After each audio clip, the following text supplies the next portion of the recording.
Hello.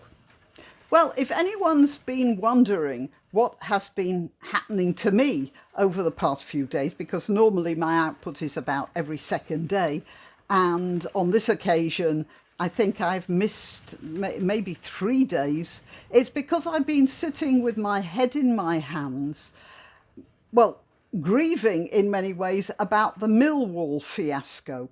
But I am going to make another video about that. Meanwhile, it's like buses. You worry about one subject and then two turn up at the same time. An Israeli subscriber sent me an article from, I think it's the Times of Israel. Yeah, I don't know which magazine it is.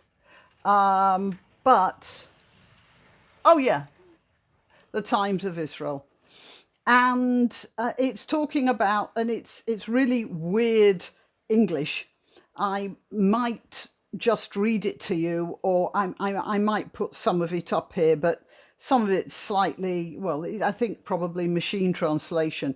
And it's talking about an excessive response to the coronavirus in Israel. It says here that the headline is "Excessive Response: The Unacceptable Approach to Dealing with Corona." Now, this is something I was talking about months ago, and something that most of my viewers seem to have agreed with. This is not, I'm not particularly lonely in my opinions, and now finally science seems to be coming round to it as well. And there are a couple of things going on in Israel which would account for their lockdown response, which has been particularly tough, by the way.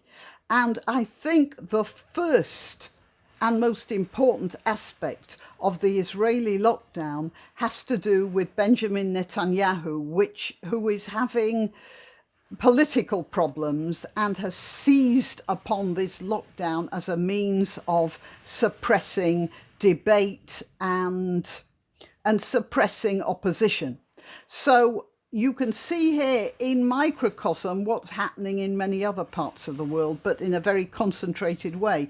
That is a government which is having trouble, specifically a particular person in power who is having trouble, is using corona as a way of keeping control that he would otherwise lose if life were normal.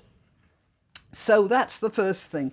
And the second thing is to do with the scientists themselves. Now, in Britain, for instance, the lockdowns are not prompted by political weakness. Although Boris Johnson has his problems, he is not in a position where he needs to damp down the country to stay in power, which is what's happening in Israel. What's happened in Britain is that the government is getting advice from scientists, and they are following the science, but the problem is that the science is going at it the wrong way. Oh, before I carry on and before anyone makes the comment, I'm going to add that in America, the lockdowns I have noticed tend to be in the parts of the country where there is most social unrest. And Democrats, I may have this wrong, it seems to be mostly Democratic mayors and governors who are most enthusiastic about the lockdowns. And again, I suspect it's because they reckoned it worked to their political advantage, and I believe it did. That is, it enabled them to change the election rules unconstitutionally and get away with it, because it does look like they've got away with it. But all right, that's another subject. That's something Tim Pool can do a much better job at analysing than can I. Now, back to the British situation. Well, no, I'll go back to Israel and I'll read from this article and you'll see what the scientists are saying. Here we are. Excessive response, the unacceptable approach to dealing with corona. A group of senior doctors and scientists have been trying in recent months to present a different approach. They call for a U-turn, to open up the entire economy, to return to a completely normal life, and to focus on protecting at-risk populations. You see, the problem is, if you're going to protect people over the age of 60, that costs money. And governments look at the sort of bills they're going to get and they think, oh, well, we should lock it down so we don't have to spend this amount of money on isolating our old people and providing like hotel rooms for them so they're away from their families and all the rest of it. But they have forgotten that the lockdowns cost much more money than throwing resources into looking after old people ever would.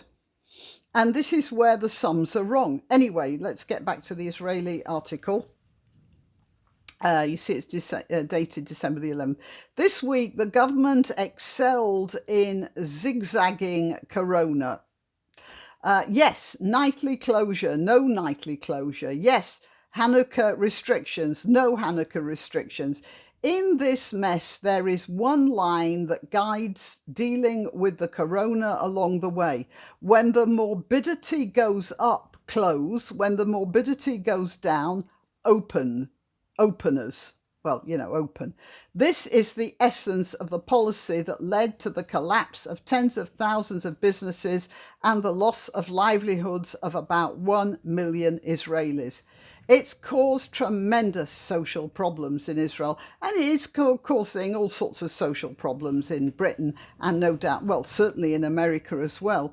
Again, in a Tim Pool thing, he drew attention to some woman who had a cafe, and she opened a pavement section which the town council said was not legal in corona times, and at the same time they were allowing a film, this was in California, they were allowing a film unit to open a cafe for the film unit just across the road. And this woman was saying, you are destroying everything I've ever worked for. There are those who for many months have been trying to tilt the direction of the ship and are sure that the captains are sailing it towards the glaciers. I think they mean the icebergs there. And these are not business owners, but rather a line of doctors and experts who call for a U-turn. I'm a graduate of Yom Kippur. I don't know what this guy says, but what the feeling I have from my own opinions of how they are dealing with this in Britain is that they are thinking of the flu epidemic of 1918, or even the one sometime in the 60s. There was another swine flu epidemic, I think. The point is, we had the Black Death, which killed everyone. And then after that, we've had cholera and flu. And both those diseases killed the young, the very young, and the very old, the weak, the sick, but not the middle part of the population, not the stronger parts of the population in general. Of course, cholera was worse, but flu certainly. It killed the babies and the young people and the old people and left the grieving parents and widows, So they're thinking of that, and they think, okay, well, it's going to get both ends of the population, so we have to close everything down. What they weren't thinking of was that this is a different situation. And it's like we always talk about generals who are fighting the last war. We all know about that. They use tactics that would have applied in a previous generation. Well, that's exactly what the scientists are doing now, and the governments who follow them. They're fighting the last war. They're fighting the flu epidemic of the 60s or 1918, 19. That is, they're fighting an epidemic of illness that gets the whole population. But corona affects just the old people. Yeah, obviously, there are younger people who are going to get it, and some younger people who will be made very sick by it. But in general, it's the older population. And this is a population which can be sectioned out without reducing the productivity of the population in general. But nobody has thought of that. And all they've thought of is, well, we're going to have to spend a lot of money isolating these people, and we can't do that, so we'll isolate everyone. And that's and they're wrecking the economies of their countries in doing so. Now, as I said, in Israel, that's because Netanyahu is he's using this to turn himself into a sort of dictator in all but name. In Britain, it's simply because scientists are fighting the pandemic of 1918 instead of what's going on now.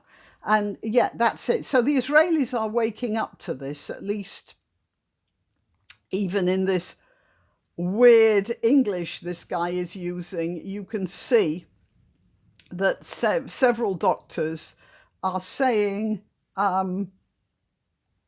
it could, School of Medicine says of the government's decisions, it could be due to foreign considerations, it could be loss of mind, it could be anxiety, and it could be digging into positions they initially thought was the right thing to do. And yeah, I suspect that last is the best explanation.